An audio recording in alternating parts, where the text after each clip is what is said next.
हमारे बच्चों को रोजगार दिए नहीं जा रहे, पाकिस्तान से लोगों को लाके उनके बच्चों को रोजगार देना चाहते हैं। हमारे लोगों के पास तो घर नहीं है, भारत के तो ढेरों लोग बेघर हैं, लेकिन बीजेपी वाले पाकिस्तान से लोगों को लाके उन्हें भारत में बसाना चाहते हैं, उनको घर देना चाहते हैं। हमारे रोजगार उनके बच्चों को देना चाहते हैं, हमारे हक के घर उनमें पाकिस्तानियों को बसाना चाहते हैं। इतनी ही चिंता है तो वो क्यों बांग्लादेशी घुसपैठियों की बात नहीं करते, रोहिंग्यास का विरोध क्यों नहीं करते हैं?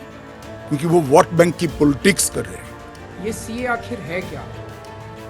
बीजेपी की केंद्र सरकार का कहना है कि 3 देश, बांग्लादेश, पाकिस्तान और अफगानिस्तान, इन 3 देशों के अल्पसंख्यक जो हैं वो अगर भारत की नागरिकता लेना चाहें तो उन्हें भारत की नागरिकता दे दी जाएगी। इसका मतलब बड़ी संख्या में यहां से अल्पसंख्यकों को हमारे देश में लाया जाएगा, उनको रोजगार दिए जाएंगे, उनके लिए घर बनाए जाएंगे, उनको यहां बसाया जाएगा। अजीब बात है ना? बीजेपी की केंद्र सरकार से हमारे बच्चों को रोजगार दिए नहीं जा रहे, पाकिस्तान से लोगों को लाके उनके बच्चों को रोजगार देना चाहते हैं। हमारे लोगों के पास तो घर नहीं है, भारत के तो ढेरों लोग बेघर हैं, लेकिन बीजेपी वाले पाकिस्तान से लोगों को लाके उन्हें भारत में बसाना चाहते हैं, उनको घर देना चाहते हैं।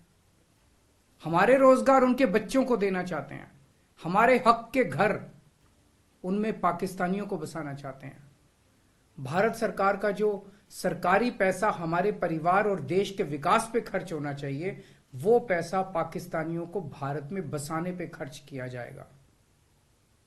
इन 3 देशों में लगभग 2.5 से 3 करोड़ अल्पसंख्यक हैं। ये तीनों बहुत गरीब देश हैं। जैसे ही भारत के दरवाजे खुलेंगे, इन 3 देशों से भारी भीड़ हमारे भारत में आ जाएगी। अगर इन 2.5-3 करोड़ में से 1.5 करोड़ लोग भी भारत आ गए तो कौन देगा इनको रोजगार? कहां बसाओगे इनको? बीजेपी वाले अपने घर में बसाएंगे क्या इनको? इनके अपने घर में रखेंगे क्या इनको? बीजेपी वाले देंगे क्या इनको रोजगार? कौन देगा इनको रोजगार?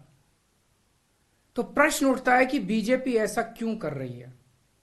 कई लोगों से मैंने बात की, कुछ लोगों का कहना है कि यह पूरा का पूरा खेल वोट बैंक बनाने की गंदी राजनीति है। इन तीनों देशों से 1.5-2 करोड़ लोगों को अगर भारत ले आया गया और उनको चुन चुन के इस तरह से देश के अलग अलग भागों में बसाया गया, जिससे जहां जहां बीजेपी के वोट कम हैं वहां झुग्गियां डाल के अगर इन लोगों को वहां बसाया गया तो वहां बीजेपी का एक पक्का वोट बैंक तैयार हो जाएगा, बीजेपी के वोट बढ़ जाएंगे। और आने वाले इस चुनाव में तो नहीं, आने वाले भविष्य के चुनाव में बीजेपी को इससे बहुत बड़ा चुनावी फायदा मिल सकता है, ऐसा कुछ लोगों का कहना है। मुझे नहीं पता ये सच है कि गलत, लेकिन सबसे बड़ा प्रश्न है कि बीजेपी ये क्यों कर रही है।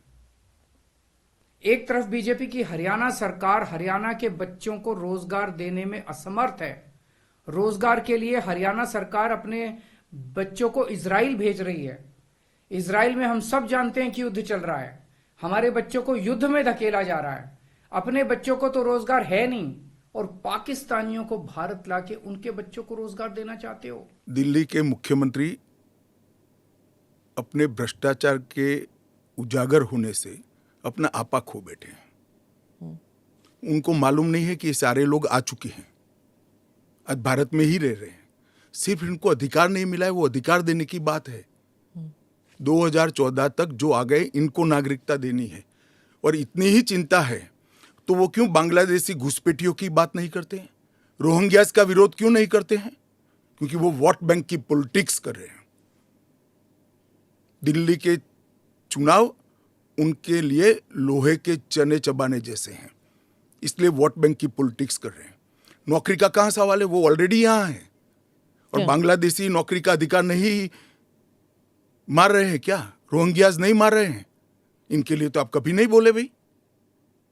सिर्फ जो हिंदू शरणार्थी आए हैं, जो बौद्ध शरणार्थी आए, जो जैन, पारसी और क्रिश्चियन शरणार्थी, इसी का विरोध कर रहे हैं।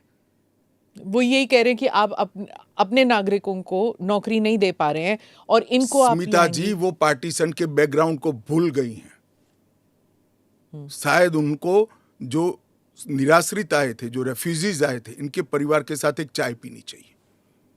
अरबों खरबों रुपए की संपत्ति छोड़कर रेफ्यूजी बनकर यहां आए थे, दिल्ली के बाजार में सब्जियों की दुकान लगाई थी। मोदी जी ने विभाजन की विभीषिका का दिन मनाकर उसको हिस्ट्री का हिस्सा बनाया है।